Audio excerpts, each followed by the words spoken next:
Dis-moi les couleurs que tu adores et que tu détestes et je te dirai qui tu es. Vous y croyez-vous? Non? Pourtant, vos goûts en matière de couleurs révèlent réellement des choses sur vous. Je vous explique tout juste après ça.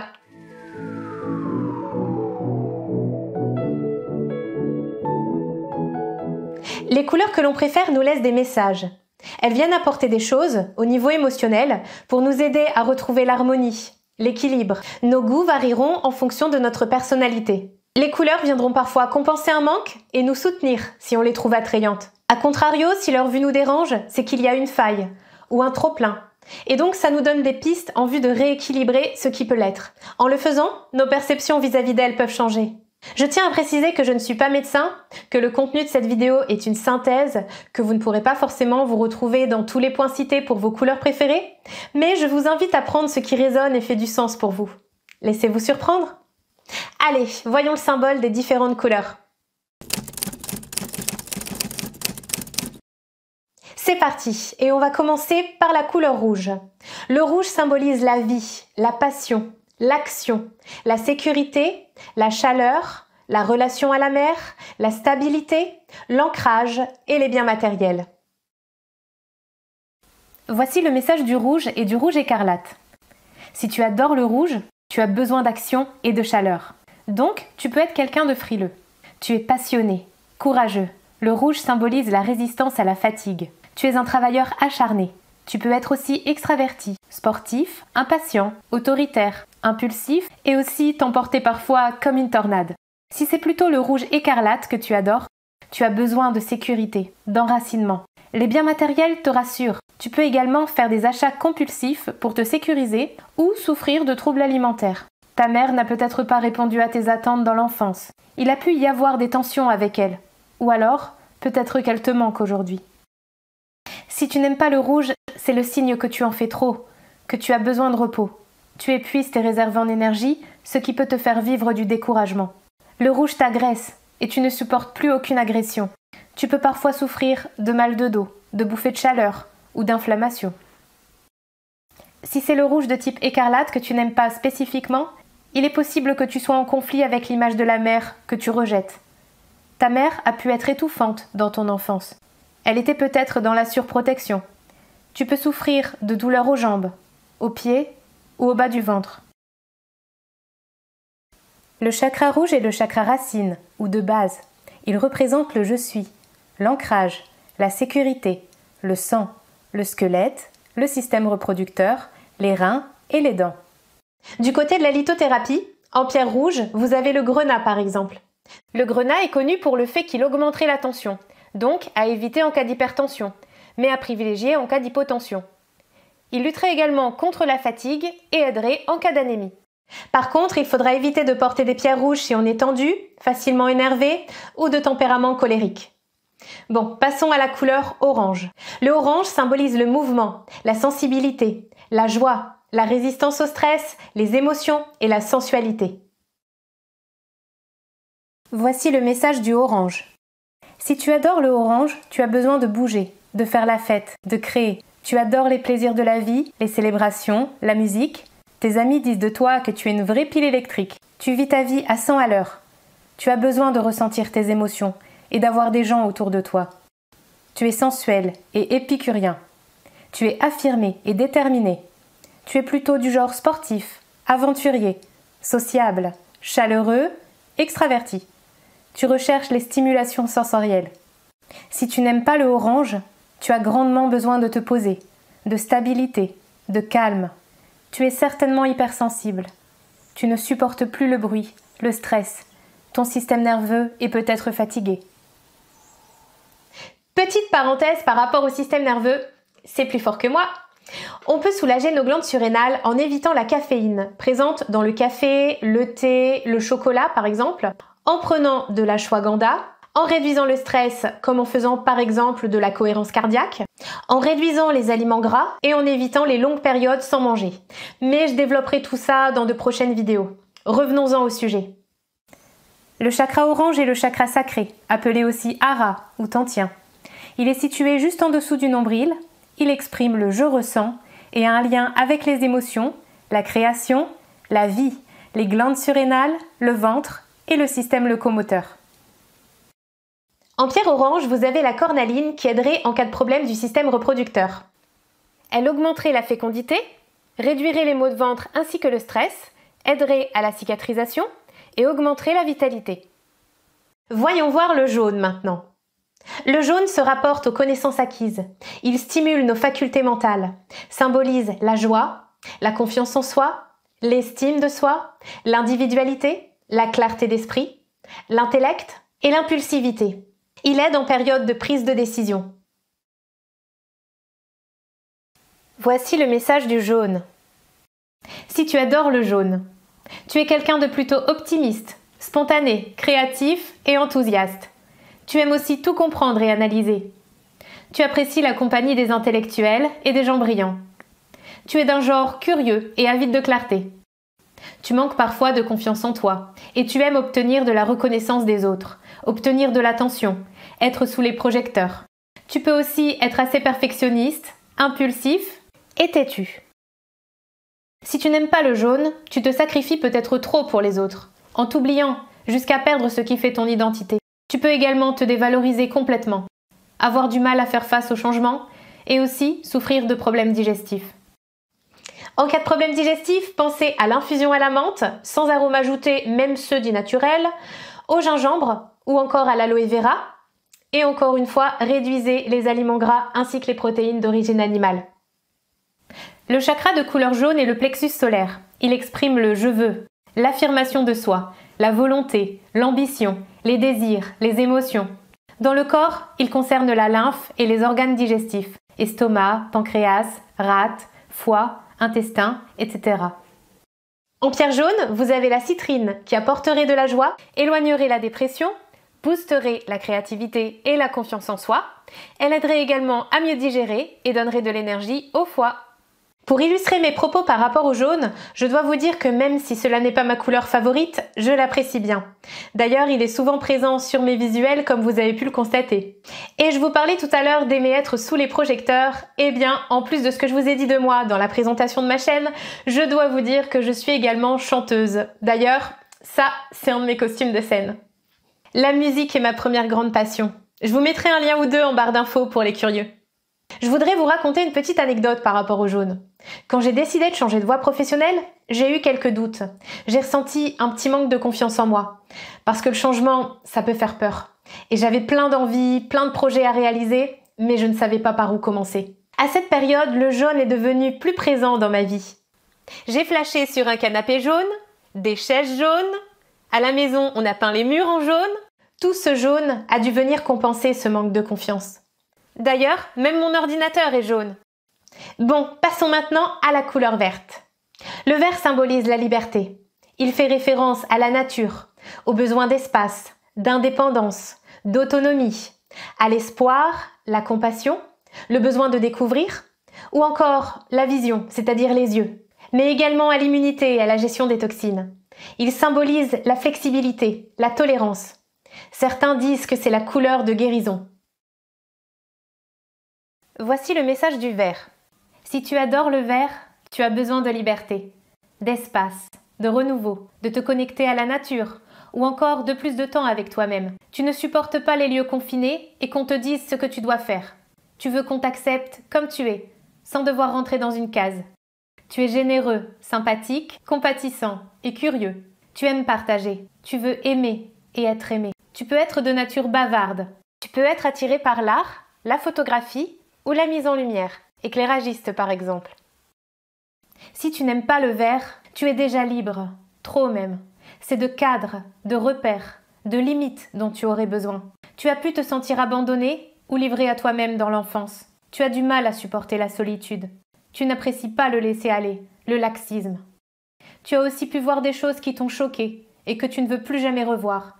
Si c'est le cas, tu peux souffrir de problèmes de vue, de migraines ou de douleurs articulaires. Tu as pu également souffrir d'une intoxication médicamenteuse et avoir des soucis de foie. Le vert correspond au chakra du cœur. C'est le j'aime. Il touche à l'immunité, au thymus, aux poumons, au toucher, aux lymphocytes, au foie, aux yeux, aux articulations, à l'homéostasie en général, c'est-à-dire le maintien de l'équilibre. En pierre verte, on peut citer la malachite qui serait anti-inflammatoire. Elle aiderait à la détoxification et boosterait l'immunité, et elle serait également bonne contre les faiblesses oculaires et rééquilibrerait l'organisme. Il existe une superstition disant qu'il ne faut pas porter de verre sur scène car il porterait malheur. Cela vient juste du fait qu'au XVIIIe siècle, la teinture verte qui servait à confectionner les costumes des comédiens contenait de l'arsenic. Et avec la transpiration, la chaleur des éclairages, il y aurait eu de nombreux empoisonnements. Perso, je ne suis pas superstitieuse. On attire à nous ce que l'on croit et je ne donne pas mon accord au fait que le verre porte malheur sur scène. D'ailleurs, j'en ai déjà porté et ça s'est très bien passé. Je vais m'attarder un peu sur cette couleur car le vert était la couleur qui m'attirait énormément petite. Ma grande favorite. Je l'aimais à outrance. Le vert est en lien avec les yeux. J'ai une très mauvaise vue.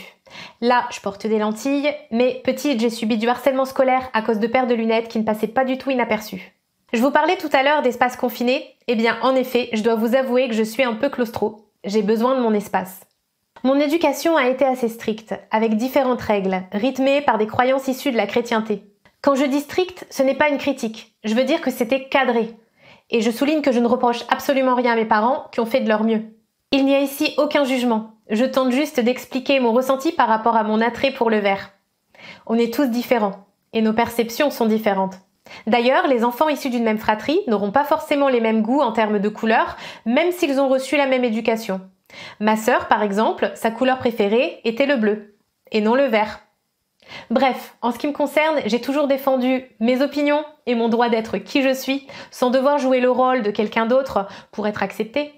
Je suis plutôt anticonformiste, et je pense que je revendiquais une certaine liberté. Je dois dire aussi que ma mère a un profil plutôt contrôlant, en lien avec les blessures de trahison et d'abandon, pour ceux qui connaissent les 5 blessures, détaillées dans ce super livre de Lise Bourbeau. Je vous mets le lien plus bas. D'ailleurs, qu'est-ce que vous en pensez? Ça vous plairait que je vous fasse des vidéos sur ce thème-là? Dites-moi en commentaire. Je disais donc que ma mère tentait de se sécuriser en essayant de tout avoir sous contrôle. Sauf que moi, quand on essayait de me contrôler, ça me faisait sortir de mes gonds. Je me sentais vite forcée d'être une personne que je ne suis pas et rejetée pour ce que je suis. Donc, vive le vert! Je tiens à préciser à nouveau qu'il n'y a aucun jugement dans ce que je vous dis. On a tous nos propres blessures et les interprétations qu'on se fait par rapport aux autres nous appartiennent. Je n'avais pas encore lu le livre des 5 blessures, ni le super livre de Don Miguel Ruiz, Les 4 accords Toltec. Donc, je prenais cette tentative de contrôle pour affaires personnelles et je faisais également des suppositions du genre « elle doit certainement préférer ma sœur ». Comprendre tout cela enlève un gros poids. Et la relation que j'ai avec ma maman s'est beaucoup assainie depuis. Je sais qu'elle m'aime aujourd'hui. Et elle sait que je l'aime aussi. Pour en finir avec le vert, je ne peux pas omettre cette anecdote. Alors que j'étais petite, 3 ou 4 ans, j'ai supplié mes parents de m'acheter un truc vert très flashy dans un centre commercial. Pourtant, je ne savais pas ce que c'était. C'était un martinet. Je l'ai regretté, même si mes parents ne s'en sont pas beaucoup servis. Aujourd'hui, comme vous avez pu le voir, j'aime toujours le vert, mais plus à outrance. Au fait, dites-moi en commentaire quelles sont vos couleurs préférées et si ce que je décris ici vous correspond. Amusez-vous aussi à faire le test sur vos proches, peut-être que ça pourra vous aider à mieux les comprendre. Passons maintenant à la couleur rose. Le rose symbolise l'amour, la tendresse, l'affection, l'interaction, les liens, l'union, le besoin de rêver, le romantisme, la douceur, le réconfort, l'enfance et l'espoir. Voici le message du rose. Si tu adores le rose, tu es aimant, généreux et sensible aux besoins des autres. Tu as un tempérament protecteur envers eux. Tu peux également manquer facilement d'affection, de tendresse. Tu regrettes peut-être aussi le monde de l'enfance, l'innocence, et tu peux devenir facilement dépendant affectif. Tu aimes l'art sous différentes formes. Tu peux tomber facilement amoureux. Tu as besoin de te sentir aimé pour être heureux. Tu as besoin de soutien, de te sentir accepté. Tu as besoin d'être rassuré émotionnellement. Tu peux également être quelqu'un d'émotif et de prudent. Tu peux être anxieux. Ton défi est d'apprendre à devenir plus autonome et d'apprendre à t'aimer toi-même plutôt que de chercher à obtenir cet amour des autres. Si tu n'aimes pas le rose, tu peux être trop gentil et attirer les personnes en manque d'affection. Donc, tu as beaucoup de relations, peut-être trop. Tu ne prends plus assez soin de tes besoins, car tu donnes plus d'amour que tu n'en reçois. Le rose est la couleur complémentaire du vert. Il est également lié au chakra du cœur. Et le rose est en lien avec les veines, les artères, l'ADN, les fonctions cardiovasculaires, les muqueuses.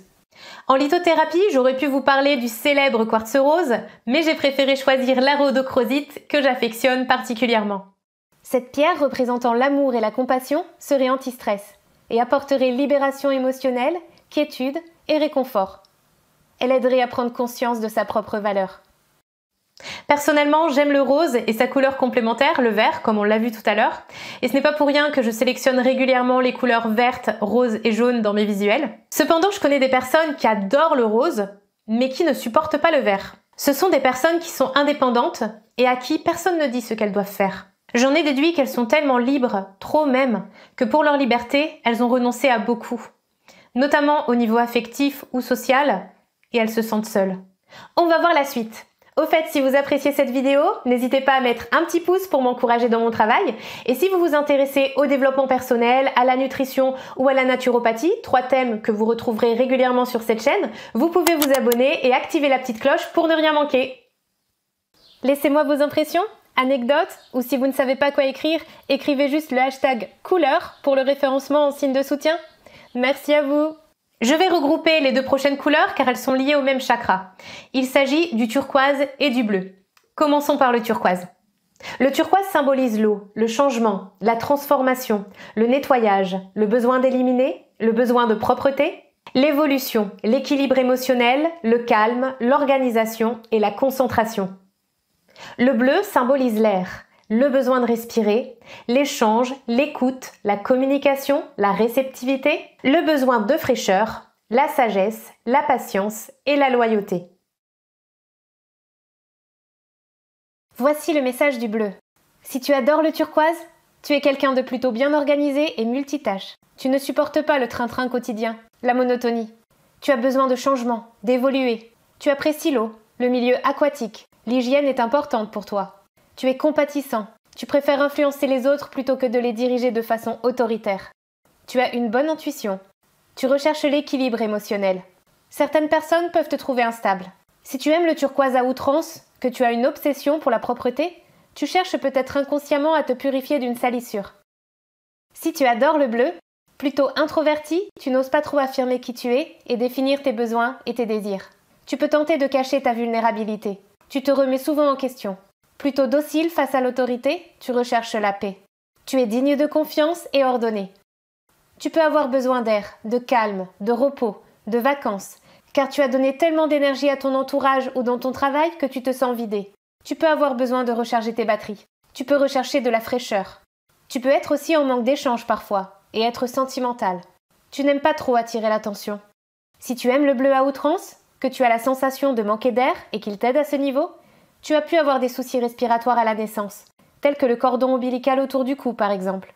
Si tu n'aimes pas le turquoise, tu as besoin de stabilité, de sécurité, d'une routine pour te sentir rassuré, d'un job stable et régulier, de relations durables, de poser tes valises et d'ancrer tes racines.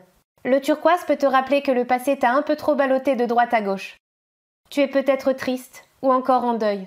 Tu peux également souffrir de problèmes de peau, eczéma, etc., d'asthme ou encore d'intoxication aux métaux lourds.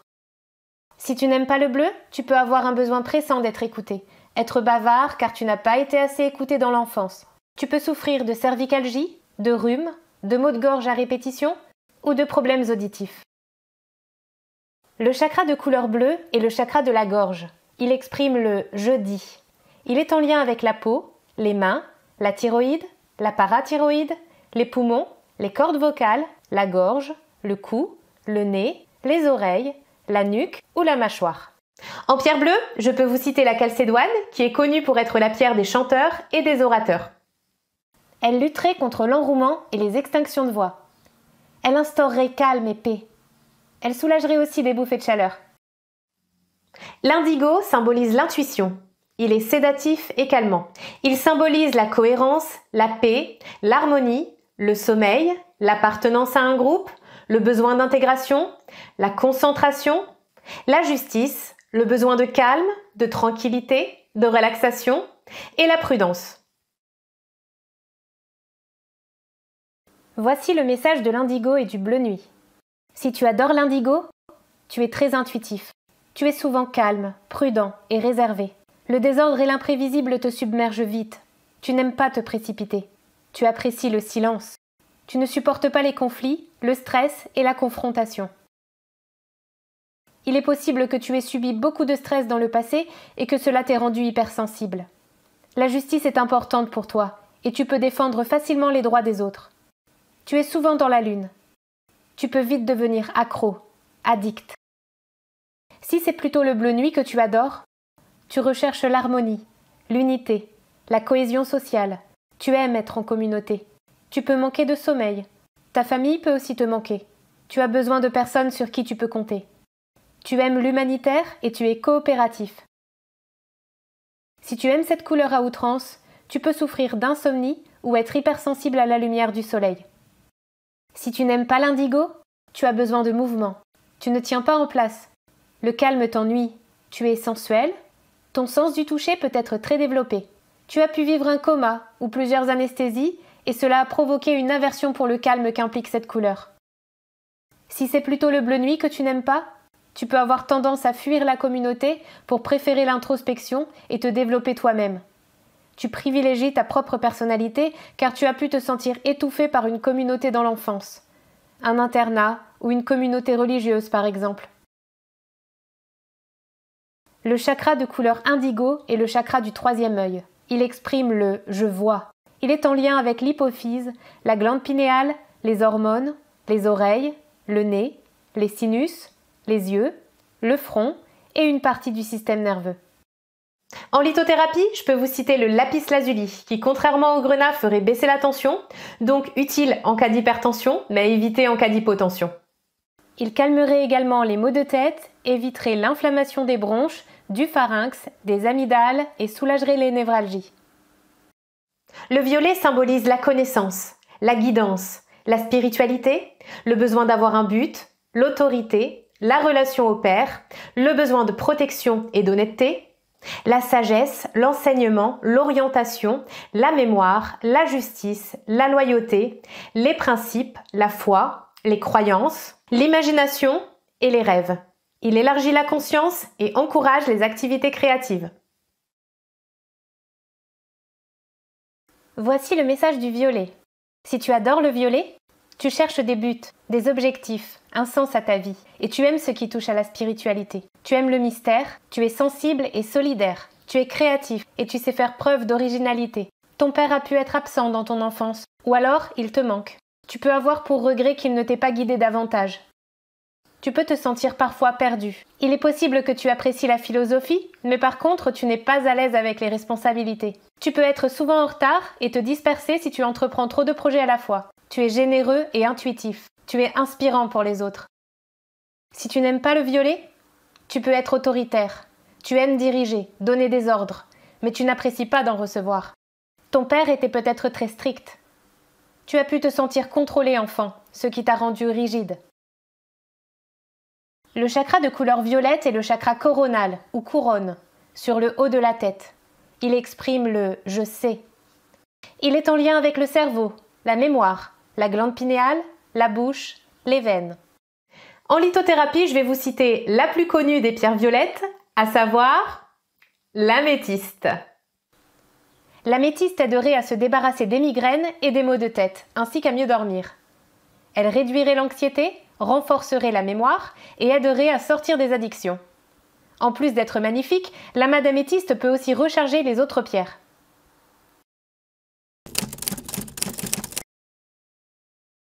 J'ai laissé de côté le blanc et le noir qui ne sont pas vraiment des couleurs. Le noir peut être considéré comme l'absence de couleur ou de lumière, tandis que le blanc peut être considéré comme la combinaison de toutes les couleurs. Disons juste pour les aborder brièvement que le blanc symbolise souvent la pureté, l'innocence, la propreté, la paix ou la lumière. Le noir, quant à lui, symbolise la maîtrise de soi, le respect, l'autorité, la protection ou encore l'isolement. Il éviterait aussi les pertes d'énergie et absorberait la négativité. Concernant le gris, ce serait la couleur du détachement, de la neutralité, du conformisme. de l'indécision ou encore de la confusion. Je ne vais pas non plus vous parler du marron car je n'ai pas autant d'infos à son sujet. Cependant, pour ceux qui s'intéressent à cette couleur, je vous mets un lien en barre d'infos. Et maintenant, faites un petit test. Observez qu'en fonction de vos émotions et de vos besoins, vos choix de vêtements seront souvent influencés. Si vous avez l'impression de ne pas réussir à communiquer de façon fluide avec votre partenaire, vous vous dirigerez peut-être davantage vers un textile bleu. Si le lendemain vous vous sentez coincé, prisonnier d'une situation, peut-être que c'est un t-shirt vert que vous aurez envie de porter. Et vous choisirez peut-être une cravate rouge si vous avez envie d'entreprendre ou de manager une équipe. Cela peut être plus discret. Des objets, du maquillage, des tons prédominants pour certaines pièces de votre maison ou encore le choix des couleurs pour votre carte de visite. Savez-vous qu'il existe des thérapies par les couleurs ? C'est le cas de la chromothérapie et de la chromatothérapie, qui pour cette dernière est une marque déposée par le docteur Christian Agrapar. On projettera des couleurs sur certaines zones en utilisant une lampe et des filtres de couleurs ou encore des cristaux, en vue de rétablir l'harmonie en influençant les énergies du corps. Dans la tradition chinoise, quand certaines énergies sont déséquilibrées, cela entraîne des pathologies. Et les couleurs sont des énergies. Le froid correspond à la couleur rouge. La chaleur, c'est la couleur orange. L'humidité correspond à la couleur verte. Et la sécheresse à la couleur bleue.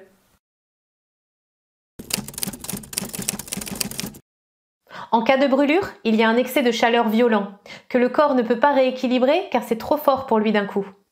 En faisant rayonner la couleur orange qui correspond à la chaleur, le corps va pouvoir comprendre le message en douceur et réajuster peu à peu en rééquilibrant avec l'énergie froide. Ainsi, la brûlure guérira plus vite. Et cela fonctionnerait pour différents maux. Arthrose, œdème, tendinite, acné, foulure, gouttes, névralgie faciale, sciatique, zona, etc. Par rapport au sujet de cette vidéo, je peux vous recommander 3 livres. Tout d'abord, Traité de couleurs thérapie pratique, si vous souhaitez approfondir sur le sujet des couleurs. Ensuite, Propriétés énergétiques des pierres et des cristaux, de Jean-Michel Garnier, qui contient plein d'informations sur les vertus des pierres. Il est vraiment complet. C'est mon préféré dans ce domaine. Et enfin, pour ceux qui veulent en apprendre davantage sur la chromatothérapie, il y a le guide thérapeutique des couleurs du docteur Christian Agrapar et de Michel Delmas. Je vous mets tous les liens des livres dans la description, ainsi que ceux dont je vous ai parlé tout à l'heure, les 5 blessures et les 4 accords Toltec. Et voilà, je vous remercie de m'avoir tenu compagnie. J'attends vos retours et vos anecdotes à ce sujet si vous en avez. Je vous dis à bientôt. Prenez soin de vous.